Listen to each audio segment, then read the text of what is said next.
Hey guys, this is Jay Calder with Jay Unboxing here, giving you a personal prediction for Anthony Joshua versus Jermaine Franklin.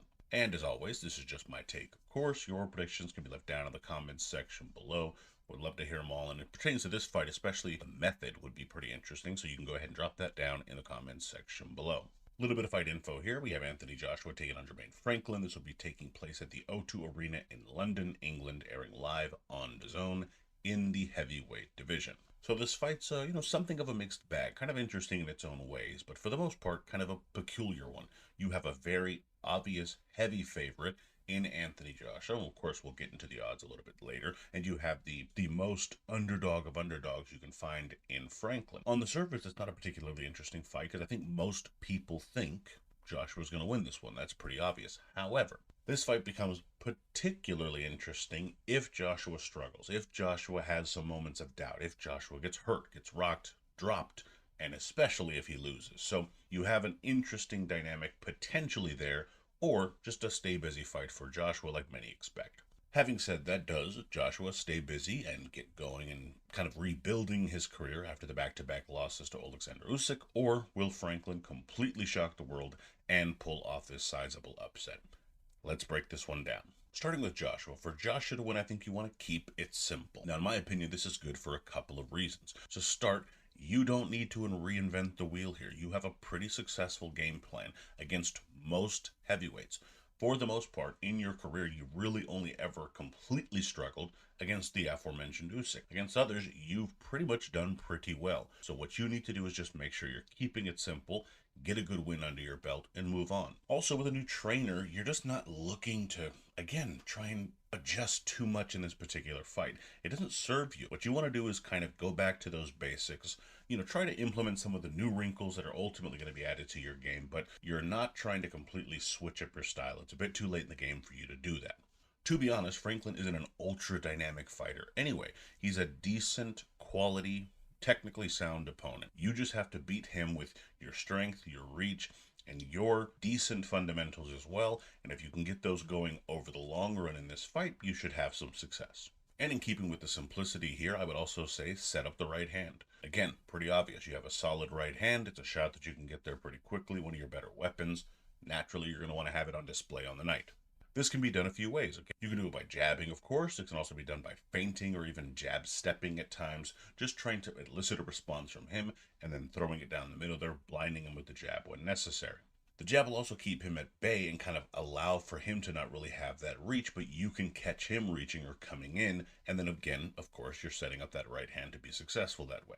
The left hook can also be an interesting shot for you. Number one, again, it can score for you, but it's also a shot that can line up that right hand overall and kind of paw him into position, so to speak, to really line him up and make it work. I would also say limit the exchanges. Truthfully, you have your biggest moments of failure, I would say, during exchanges with fast-handed fighters, and Franklin has a little bit of speed, so there's really no reason to give him those kinds of opportunities, especially early.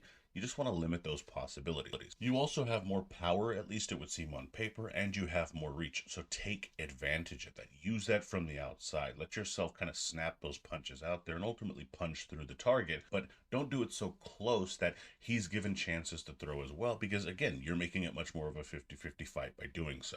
Make Franklin work to get inside and land. Don't do like half the work for him by fighting inside and trading. Instead, keep him at distance, use that jab, set that right hand up, and just limit those exchanges. Now, for Franklin to win, I think you want to work a well-timed jab. I think the jab is going to be very important for both, but in different ways. For Joshua, it's for that range is meant. For Franklin, you want to time it well so that you can kind of get inside a bit more with it. When you have less reach and your jab might not be as strong or powerful, sometimes you need to time it properly or even double it up to try and make up some of that distance, because ultimately you can break down that rhythm and then break up some of that ground in between you two. Franklin also has a decent jab, so if he can get it going and use it consistently, pump it out there, especially once you get Joshua's timing down, all the better. And of course, as mentioned for both fighters, it sets up other shots. And Franklin's going to have to land something meaningful ultimately, either to try and persuade Joshua to shell up a bit more, not throw as much, and at the very least to try and score some points here because you are the away fighter, A jab can help begin that process for you. I would also say land the overhand right. It's a quick shot that you like to throw and a decent one that you throw, and it's a shot that can either come behind the jab, as mentioned, or instead of the jab and catch him off guard. It's also a shot that I think at times Joshua can be susceptible to, especially when it gets a little later in the fight and his guard drops a bit more. If Joshua overcommits or he's just not being defensively responsible, that overhand right might get there if timed properly with some quickness, and you might be able to tag him, at the very least potentially score if not hurt him. This can also make Joshua think about coming forward, and of course that's going to allow for you to control and dictate more of what happens in that real estate and gives you a better chance of being successful on the night. And I would also say land something early. Now this does a few things for you if you're Franklin. For starters, it scores. That's obviously going to be important, but also it really does help if you're the away fighter to kind of leave an impression early on that you're not only in this fight, but that you're doing things in this fight. It also might put some doubt into AJ's mind. You know, if you're able to get in there the first 2-3 rounds and land a couple of meaningful shots, and he's already coming off the back of 2 losses, you just don't know what sort of doubts that might put into his head. You have to be able to drain the confidence out of him. And then the flip side of that, of course, is that it's going to instill a great deal of confidence in yourself if you're a heavy underdog and you're coming into this fight scoring, actually putting some paws on him, and building into the fight as it progresses. The quicker you can do that, the better if you're the American. Now, in terms of my pick here, I do think Joshua could be vulnerable. Maybe not quite the phenom that he once was perceived to be. That said, I am going with AJ. I think Franklin has moments early, but is tagged by a big right hand and hurt. Whether he drops or not, I think that ultimately will change the tenor of the fight. As the rounds progress, AJ will put more shots together, hurt Franklin with the right hand, and push him into the ropes. I think the follow-up shots will force a referee step in and a halt, or potentially a towel being thrown in by the corner, but I do think ultimately AJ gets the job done in pretty reasonably quick fashion. Winner, Anthony Joshua via mid-fight stoppage. And in terms of the betting odds, as mentioned, Joshua is a pretty sizable favorite, coming in at a minus 1205, with Franklin coming in at a plus 600. Really, the only value here is the plus 600 for the Franklin line. That's not to say I believe that's going to happen. Obviously, I just picked AJ. That being said, it's heavyweight boxing. AJ's coming off back-to-back losses. He's there with the new trainer. He could be trying to prove something a little too much. You just never know. 6-1 odds are not bad if you're looking to lay a small bet that you kind of expect to lose, but you never know. It's not the worst Hail Mary I've ever heard. In terms of the over-under, I think it's set in a really good spot at a 7.5, with the over coming in at a minus 105 and the under at a minus 135. I think it's pretty on the money there, to be honest. As I mentioned, I think it's in the middle rounds where Joshua gets it done.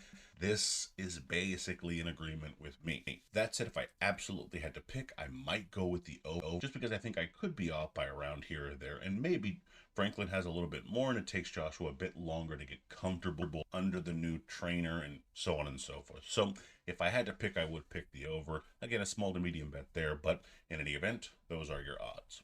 And my prediction record is 9-4 with 8 exact for the year, but let me know what you guys think down in the comments. I'd love to hear your thoughts, predictions, bets, so on and so forth. And of course, how do you think this fight ends? Do you predict an upset? At the very least, I'd love to know the method down in the comments section below. Please be sure to like, comment, share, subscribe, and follow me on Twitter, jcalderon_JOB. You can email me at jagunboxing@gmail.com. I'd love to hear from you there. Also, be sure to check out jagunboxing.com for schedule, results, betting odds, rankings, news, all of that good stuff.